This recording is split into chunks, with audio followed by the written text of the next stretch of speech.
رحیم الحمد للہ نحمدہ ونستعینہ ونستغفرہ ونعوذ باللہ من شرور انفسنا ومن سیئات اعمالنا من یہدہ اللہ فلا مضل له ومن یضللہ فلا ہادی له ونشہد ان لا الہ الا اللہ وحدہ لا شریک له ونشہد ان سیدنا مولانا محمد عبدہ ورسولہ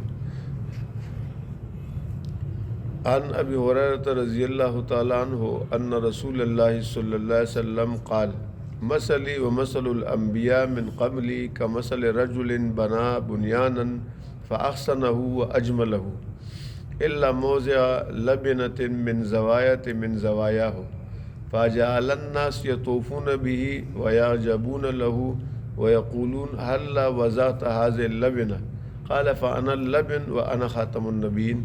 درود شریف پڑھیں۔ اللہم صلی اللہ علیہ وسلم۔ گزشتہ دروس میں ہم نے ختم نبوت کا معنی، اس کی تعریف اور لغت کے اعتبار سے اس کی تفصیل، اور پھر قرآن مقدس میں جناب رسول اللہ صلی اللہ علیہ وسلم کے ختم نبوت پر جو آیات مطہرات تھیں ان کے حوالے سے کچھ گفتگو ہوئی تھی۔ آج کے درس میں ہم ایک حدیث پاک بیان کریں گے جس میں ختم نبوت کے عنوان سے آپ صلی اللہ تعالیٰ علیہ وسلم نے امت کو ایک مثال سے سمجھایا۔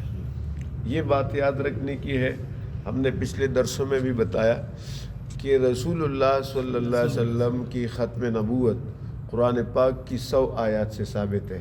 کتنی آیتوں سے؟ جبکہ ایک آیت بھی کافی ہے۔ کیا ہے؟ کافی ہے، مگر یہاں پر کتنی آیتیں ہیں؟ 100۔ اور رسول اللہ صلی اللہ علیہ وسلم کے 210 احادیث سے، سبحان اللہ، کتنے حدیث ہیں؟ 210، جبکہ ایک حدیث بھی کافی ہے۔ تو اتنا واضح مسئلہ ہے۔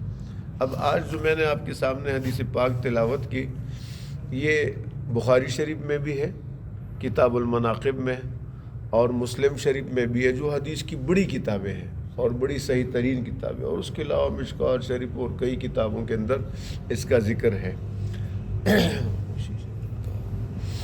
تو اس حدیث میں حضور پاک صلی اللہ تعالیٰ علیہ وسلم نے ختم نبوت کی ایک مثال دی کہ میں اللہ کا آخری نبی ہوں، تو اس کو آپ نے مثال سے سمجھایا ہے۔ مثال کیا ہے؟ یہ حضرت ابو ہریرہ رضی اللہ تعالیٰ عنہ روایت بیان کرتے کہ رسول اللہ صلی اللہ علیہ وسلم نے ارشاد فرمایا کہ میری اور مجھ سے پہلے انبیاء کی مثال ایسی ہے کہ ایک شخص نے بہت ہی حسین و جمیل محل بنایا، مگر اس کی کسی کونے میں ایک اینٹ کی جگہ چھوڑ دی۔ محل بنا لیا اور اس میں ایک اینٹ کی جگہ خالی چھوڑ دی کسی کنارے پر۔ اب لوگ آتے ہیں اور وہ دیکھتے ہیں اس محل کو کہ بڑا خوبصورت محل ہے، بہت شاندار محل ہے۔ گھوم گھام کے جب آ کر اس کنارے پر پہنچ دیتے ہیں تو پھر وہ پوچھتے کہ ایک اینٹ کی جگہ کیوں خالی ہے؟ آپ صلی اللہ علیہ وسلم فرمایا اسی طرح قصر نبوت ہے، جس کی ابتدا اللہ تعالیٰ نے آدم علیہ السلام سے کی۔ انبیاء آتے رہے، پیغمبر اللہ نے بھیجے، اور پھر وہ قصر نبوت مکمل ہوتی رہی مکمل ہو گئی ہے۔ اب ایک اینٹ کی جگہ باقی تھی، فرمایا وہ میں ہوں۔ سبحان اللہ، میں آیا تو قصر نبوت مکمل، تو فرمایا میری آمد۔ اس طرح لوگ اس کے گرد گھوم گھوم کے آش کرتے ہیں اور کہتے ہیں یہ ایک اینٹ کیوں نہ لگا دی گئی؟ فرمایا وہ اینٹ میں ہوں۔ آپ نے فرمایا میں وہی کونے کی آخری اینٹ ہوں اور میں نبیوں کو ختم کرنے والا ہوں۔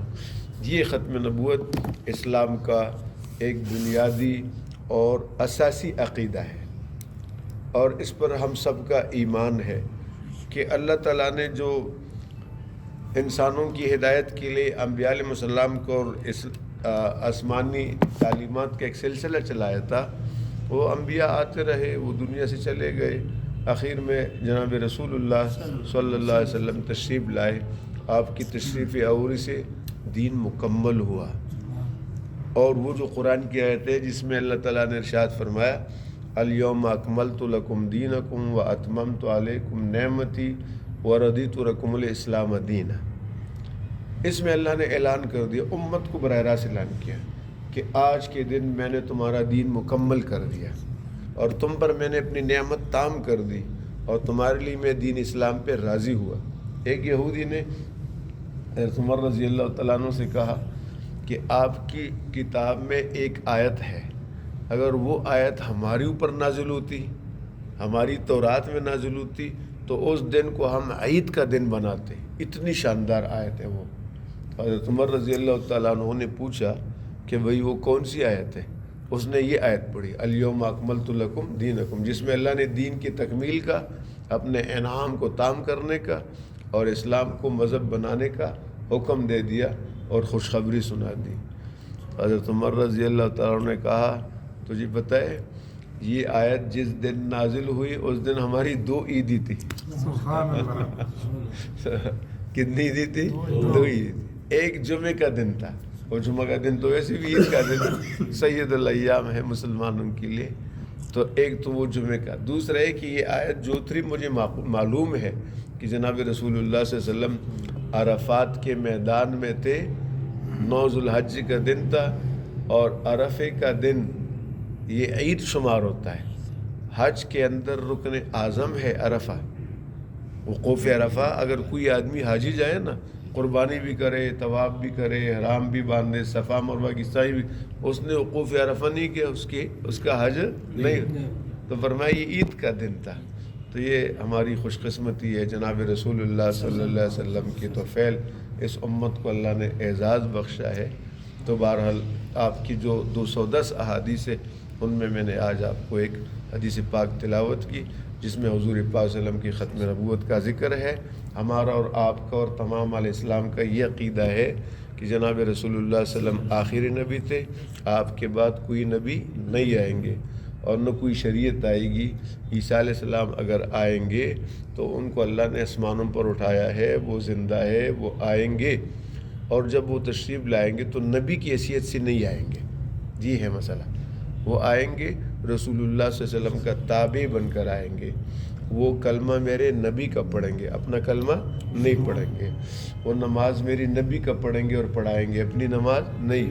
اور اپنی کتاب ان کی تھی نا انجیل، لیکن وہ منسوخ ہو گئی ہے. وہ درس دیں گے، میرے نبی کے قرآن کا درس دیں گے. جزاکم اللہ.